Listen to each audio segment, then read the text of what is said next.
नमस्कार, मैं डॉक्टर रेणु कुमारी आज के इस वीडियो में आप सबका स्वागत करती हूँ। वीडियो शुरू करने से पहले जो नए लोग हैं कृपया मेरे चैनल को सब्सक्राइब करना ना भूलें। आज हम पढ़ने जा रहे हैं शेमश्री भाग 2 कक्षा 10वीं का तृतीय पाठा व्यायामः सर्वदा पथ्यः, अर्थात व्यायाम सदा लाभदायक होता है। प्रस्तुत पाठ आयुर्वेद के प्रसिद्ध ग्रंथ सुश्रुत संहिता के चिकित्सा स्थान में वर्णित 24वें अध्याय से संकलित है। इसमें आचार्य सुश्रुत ने व्यायाम की परिभाषा बताते हुए उससे होने वाले लाभों की चर्चा की है। शरीर में सुगठन, कांति, स्फूर्ति, सहिष्णुता, निरोगता आदि व्यायाम के प्रमुख लाभ हैं। आइए प्रस्तुत पाठ का अध्ययन करते हैं। श्लोक नंबर 1।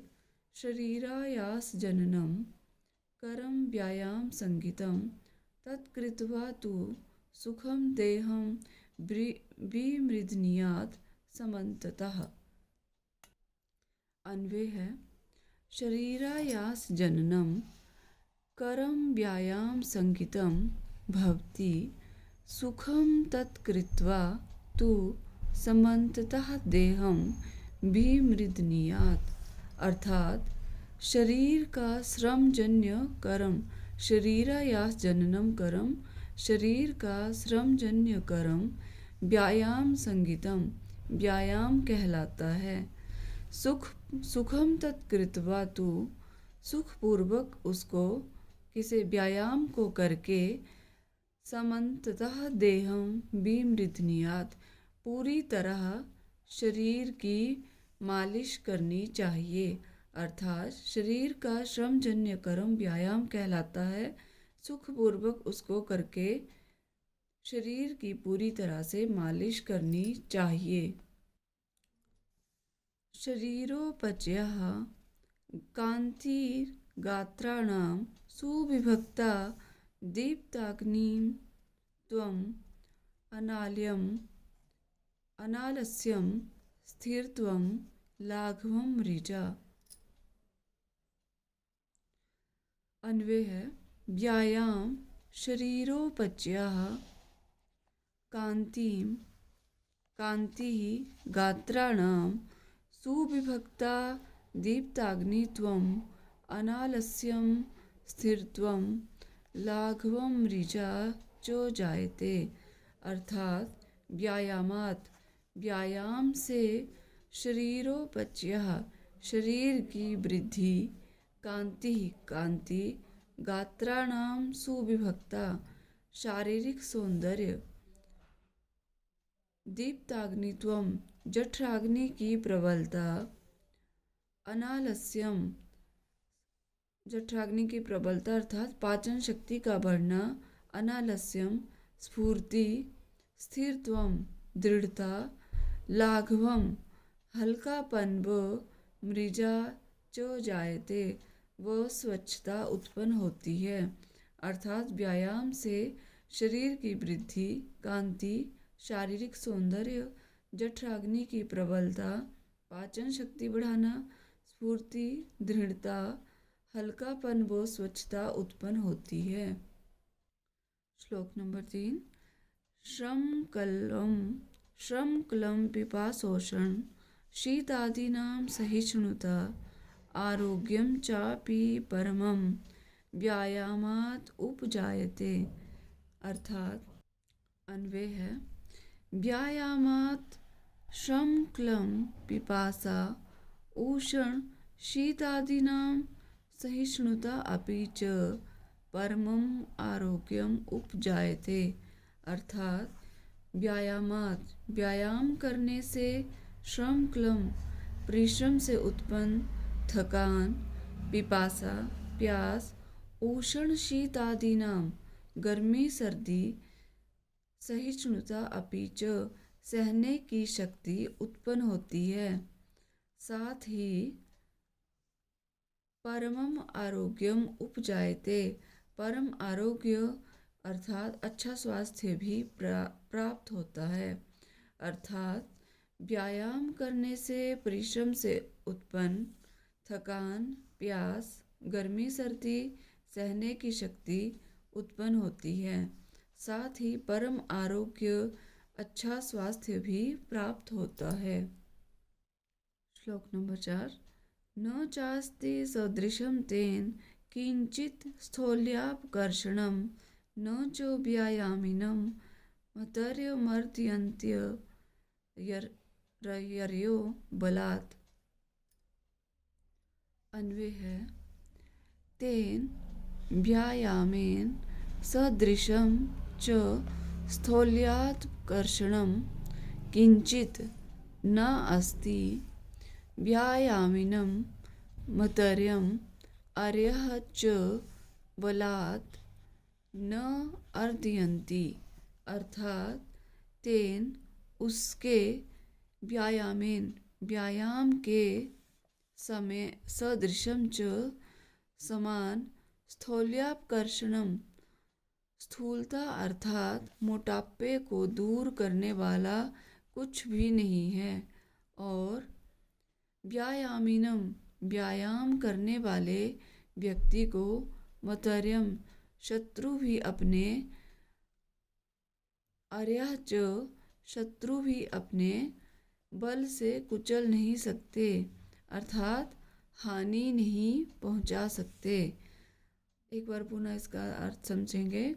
उसके व्यायाम के समान स्थूलता अर्थात मोटापे को दूर करने वाला कुछ भी नहीं है, और व्यायाम करने वाले व्यक्ति को शत्रु भी अपने बल से कुचल नहीं सकते, अर्थात उसे हानि नहीं पहुंचा सकते हैं।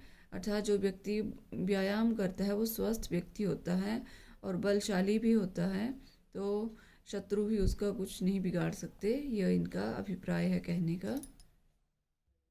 श्लोक नंबर 5। न चैनम सहसाक्रम्य जरा समधिरोहति स्थिरी भवति मासम च व्यायाम भीरतस्य च। अन्वय है, एनम च जरा सहसा आक्रम्य न समधिरोहति व्यायाम भीरतस्य च मासम स्थिरी भवति। अर्थात एनम च जरा, इस व्यायाम करने वाले पर जरा होता है बुढ़ापा भी, सहसा आक्रम्य न समधिरोहति आक्रमण करके नहीं चढ़ता, और व्यायाम अभिरतस्य च मासम स्थिरी भवति व्यायाम में तल्लीन रहने वाले मनुष्य का मास भी स्थिरी भवति स्थिर हो जाता है। अभिप्राय है कि व्यायाम करने वाला व्यक्ति जल्दी बूढ़ा नहीं होता और उसका शारीरिक सौंदर्य भी बना रहता है। छठा श्लोक है, व्यायाम स्विन् गात्रस्य पदभ्याम उद्वर्तितस्य च व्याध्यो न उपसर्पन्ति वैनतेयम् इवोर्गाः वयोरूपगुणैर्हीनम् अपि कुर्यात् सुदर्शनम्। इसका अन्वय है, अन्वय, व्यायाम स्विन् गात्रस्य पदभ्याम उद्वर्तितस्य च नरस्य वैनतेयम् ऊर्गाः इव व्याध्या न उपसर्पन्ति व्यायामः वयः रूपगुणैः हीनं मनुष्यम अपि सुदर्शनम कुर्यात्। अर्थात व्यायाम करने से, व्यायाम स्विन् गात्रस्य, व्यायाम करने से जिसका शरीर पसीने से गीला हो जाता है, तथा पदभ्याम उद्वर्तितस्य च, जो पदभ्याम दोनों पैरों को उद्वर्तितस्य ऊपर उठाने वाले आसन करता हो, वैनतेयम उर्गः, उसके पास रोग उसी प्रकार नहीं आते हैं जैसे कि वैनतेय है, गरुड़ को कहते हैं वैनतेय, गरुड़ के पास सांप। व्यायामः वयः रूप गुणैः, व्यायाम आयु रूप एवं गुणों से हीन व्यक्ति को भी सुदर्शनम कुर्यात, दर्शनीय या सुंदर बना देता है। एक बार पुनः अभ्यास पढ़ेंगे। व्यायाम करने से जिसका शरीर पसीने से गीला हो तथा जो दोनों पैरों को ऊपर उठाने वाले आसन करता हो, उसके पास रोग उसी प्रकार नहीं आते जैसे कि गरुड़ के पास सांप, क्योंकि गरुड़ जो है वो सांपों का भक्षण कर जाता है, इसलिए गरुड़ के पास सांप नहीं आते। वैसे ही व्यायाम करने वाले व्यक्ति के पास रोग या व्याधियां नहीं आती हैं।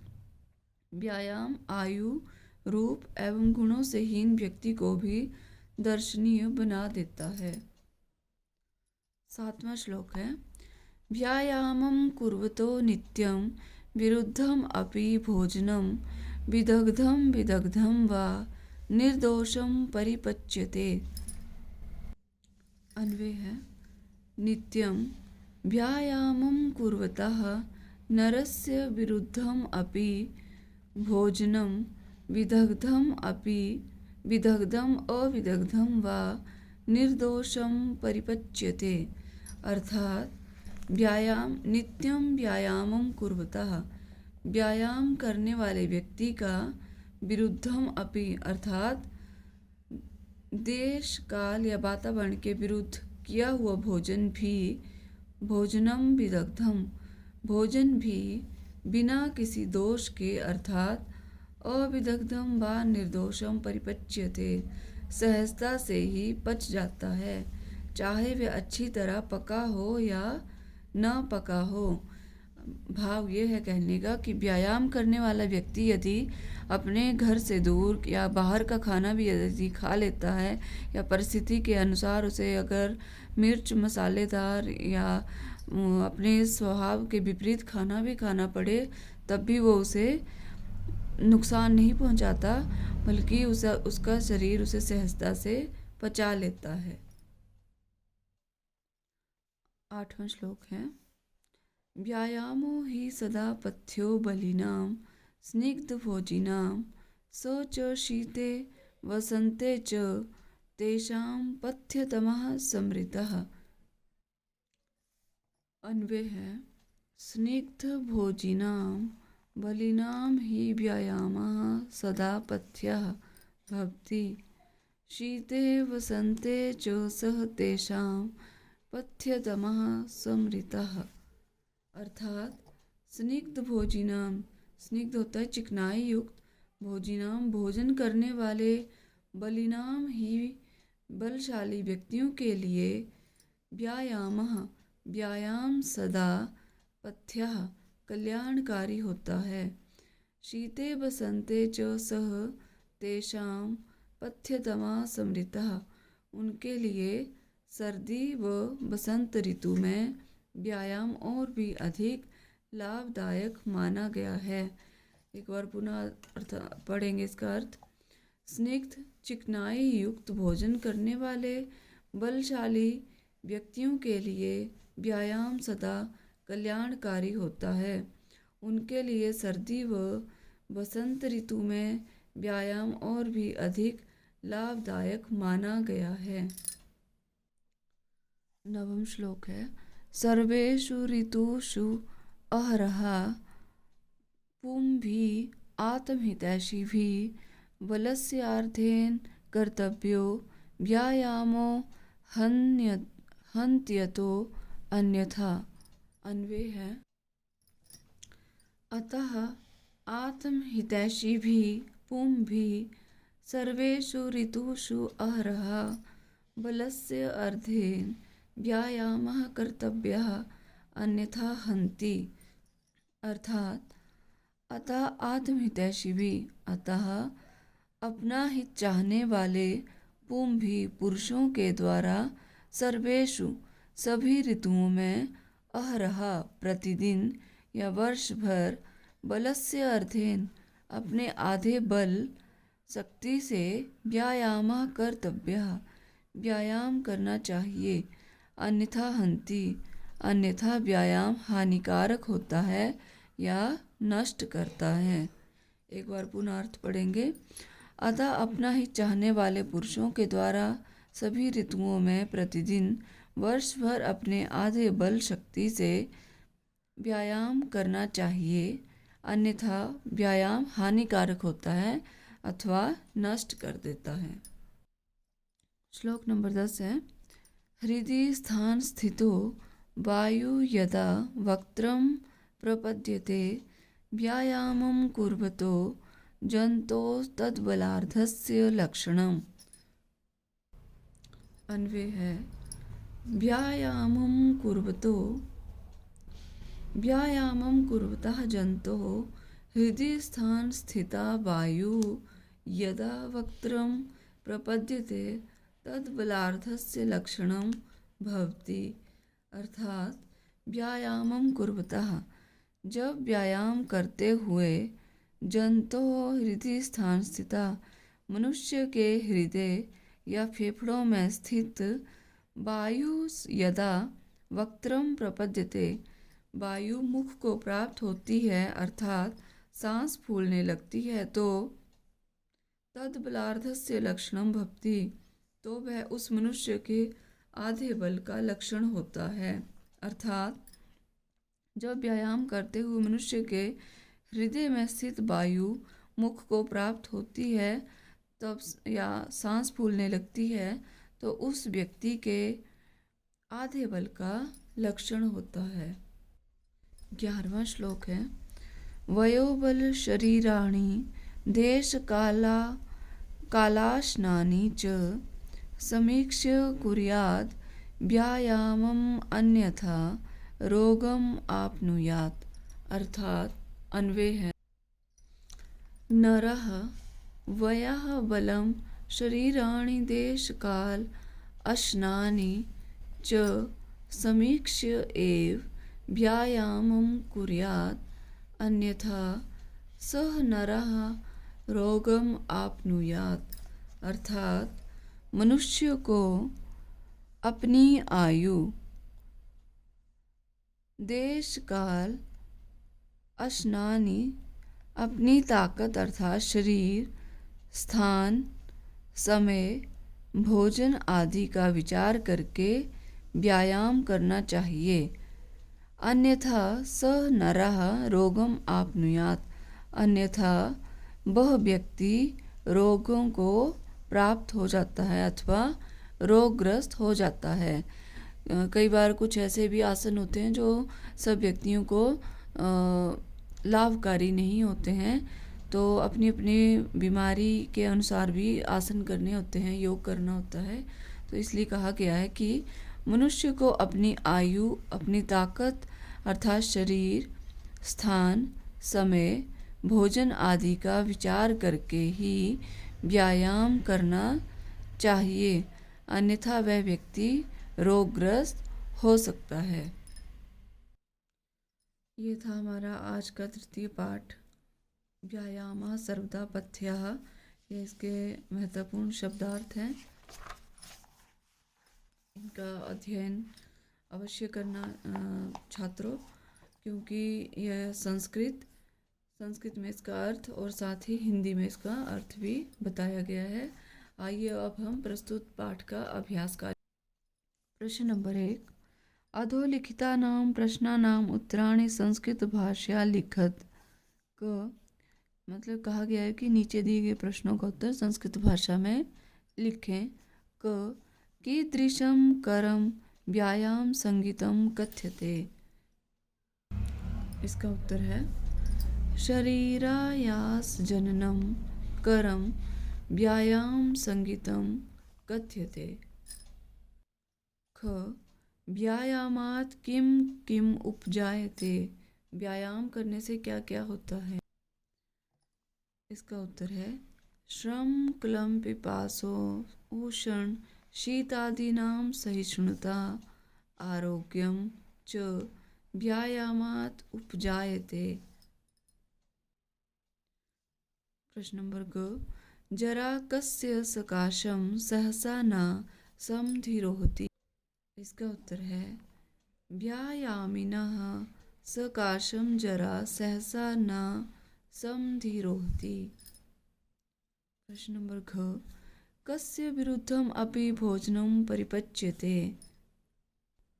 इसका उत्तर है व्यायामं कुर्वतः विरुद्धम अपि भोजनम परिपच्यते। प्रश्न नंबर अंक, कियता बलेन व्यायामः कर्तव्यः। इसका उत्तर है बलस्य अर्धेन व्यायामः कर्तव्यः। प्रश्न नंबर च, अर्धबलस्य लक्षणम किम। अर्धबल का लक्षण क्या होता है। इसका उत्तर है व्यायामं कुर्वतः हृदय स्थान स्थिता वायु यदा मुखं प्रपद्यते तद् बलार्धस्य लक्षणम् अस्ति। प्रश्न नंबर 2, उदाहरणम् अनुसृत्य कोष्ठकगतेषु पदेषु तृतीया विभक्तिं प्रयुज्य रिक्स्थानानि पूरयत। उदाहरण का अनुसरण करते हुए कोष्ठक में दिए हुए पदों में तृतीय विभक्ति का प्रयोग करते हुए रिक्त स्थानों की पूर्ति करें। रिक्त स्थान दिया है और कोष्ठक में उसको भरने के लिए शब्द भी दिया है, उसके साथ हमने तृतीय विभक्ति का प्रयोग करना है और उसे कोष्ठक में भरना है। यथा व्यायामः, कोष्ठक में गुण दिया है तो तृतीय विभक्ति में बन गया गुणैः हीनम अपि सुदर्शनम करोति। उसी तरह से को देखते हैं बलस्यार्थ, तो यहाँ हो जाएगा बलस्यार्थेन व्यायामः कर्तव्यः। ख, व्यायामेन सदृशं किंचित् स्थौल्यापकर्षणं नास्ति। ग, विद्यया विना जीवनं नास्ति। सः चरणेन खंजः अस्ति। तृतीय के योग में चरण में चरणेन। अंग, सूपकारः नासिकया भोजनं जिघ्रति। प्रश्न नंबर 3, स्थूल पदम आधृत्य प्रश्न निर्माणम कुरुत। जो मोटे अक्षरों में अंकित शब्द है, पद है, उसके स्थान पर प्रश्नवाचक प्रश्न का निर्माण करें और प्रश्नवाचक चिन्ह का भी प्रयोग करें। शरीरस्य आयास जननम करम व्यायामः इति कथ्यते। शरीरस्य के स्थान पर आएगा कस्य आयास जननम करम व्यायामः इति कथ्यते और प्रश्नवाचक चिन्ह। अर्यः व्यायामिनं न अर्दयन्ति। अर्यः के स्थान पर आएगा के व्यायामिनं न अर्दयन्ति। आत्महितैषी भी, आत्म सर्वदा व्यायाम कर्तव्यः। आत्महितैषी भी के स्थान पर आएगा कैः सर्वदा व्यायामः कर्तव्यः। घ, व्यायामं कुर्वतः विरुद्धं भोजनम अपि परिपच्यते। विरुद्धम के स्थान पर आएगा कीदृशम। व्यायामं कुर्वता कीदृशं भोजनम अपि परिपच्यते। अंग, गात्राणां सुविभक्तता व्यायामेन संभवति। केशां सुविभक्ता गात्रा केशां सुविभक्ता व्यायामेन संभवति। शरीर की सुंदरता किससे होती है, अंगों की सुंदरता। तो क्या होना है, किसकी व्यायाम से किसका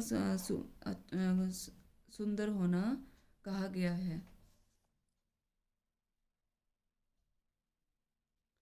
प्रश्न नंबर 4 का भाग है षष्ठ श्लोकस्य भावम् आश्रित्य रिक्त स्थानानि पूरयत। छठे श्लोक का भाव के अनुसार रिक्त स्थान पूर्ति करें। यथा, यहाँ पर पहले में खाली स्थान में आएगा गरुड़स्य समीपे उर्गः न गच्छन्ति एवमेव व्यायामिनः जनस्य समीपं व्याध्याः न गच्छन्ति। व्यायामः वयोरूप गुणहीनम् अपि जनं सुदर्शनं करोति। प्रश्न नंबर 4 का आ भाग है व्यायामस्य लाभः इति विषयम् अधिकृत्य पंचवाक्येषु संस्कृतभाषया एकम अनुच्छेदम लिखत।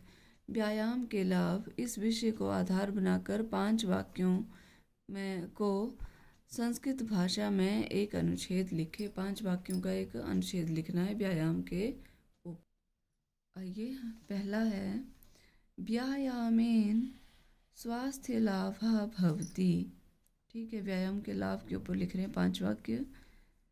व्यायामेन पाचन शक्ति वर्धते। व्यायामः रूपहीनम् अपि जनं सुदर्शनं करोति।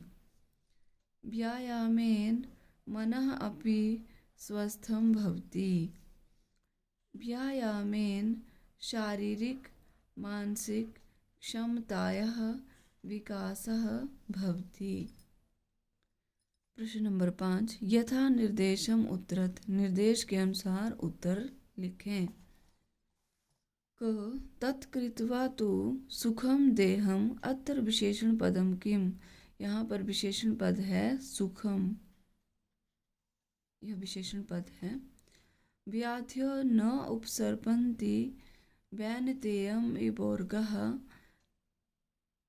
अस्मिन् वाक्ये क्रियापदम किम। क्रियापद है उपसर्पन्ति। उपसर्पन्ति क्रियापद है। पुंभी आत्महितैषिभी अत्र पुरुषै इत्यर्थे किम पदम प्रयुक्तम। पुंभी। दीप्ताग्निं त्वम् अनालस्यं स्थिरत्वं लाघवं मृजा इति वाक्यात् गौरवम् इति पदस्य विपरीतार्थकं पदम चित्वा लिखत। यहाँ पर विपरीतार्थक शब्द कौन सा है गौरव का, वो है लाघवम।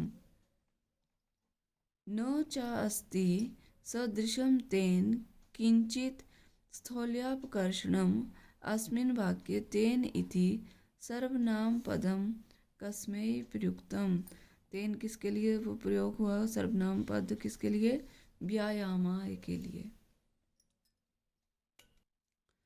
प्रश्न नंबर 6, निम्नलिखितानाम् अव्ययानां रिक्तस्थानेषु प्रयोगं कुरुत। सहसा, नीचे दिए गए अव्ययों का प्रयोग करते हुए रिक्त स्थानों की पूर्ति करें। अव्यय हैं सहसा, अपि, सदृशम, सर्वदा, यदा, सदा, अन्यथा। आइए अब रिक्त स्थानों की पूर्ति करते हैं। क सर्वदा व्यायामः कर्तव्यः। ख है यदा मनुष्यः सम्यक् रूपेण व्यायामं करोति तदा सः सदा स्वस्थः तिष्ठति। व्यायामेन असुन्दराः अपि सुन्दराः भवन्ति। व्यायामिनः जनस्य सकाशं वार्धक्यं सहसा न याति। व्यायामेन सदृशं किंचित् स्थौल्यापकर्षणं नास्ति। व्यायामं समीक्ष्य एव कर्तव्यम्, अन्यथा व्याध्याः आयान्ति। इसका अभाग है उदाहरणम् अनुसृत्य वाच्य परिवर्तनम कुरुत। उदाहरण का अनुसरण करते हुए वाच्य परिवर्तन करें। यहाँ पर कर्म वाच्य को कर्तृवाच्य में बदलना है। यथा आत्महितैषिभिः व्यायामः क्रियते। यहाँ पर कर्तृवाच्य में होगा आत्महितैषिणः व्यायामं कुर्वन्ति। कर्म वाच्य है। बलवता विरुद्धम अपि भोजनम पच्यते। इसे कर्तृवाच्य में बनाएंगे हम। बलवान विरुद्धम अपि भोजनम पाच्यति। 2 जनै व्यायामेन कान्तिः लभ्यते। कर्तृवाच्य है। जनाः व्यायामेन कान्तिं लभन्ते। मोहनेन पाठः पठ्यते। कर्तृवाच्य है मोहना पाठं पठति। नंबर 4 लतया गीतं गीयते। लता गीतं गायति। प्रश्न नंबर 7 अधोलिखितेषु तथित पदेषु प्रकृतिं प्रत्ययं च पृथक कृत्वा लिखत।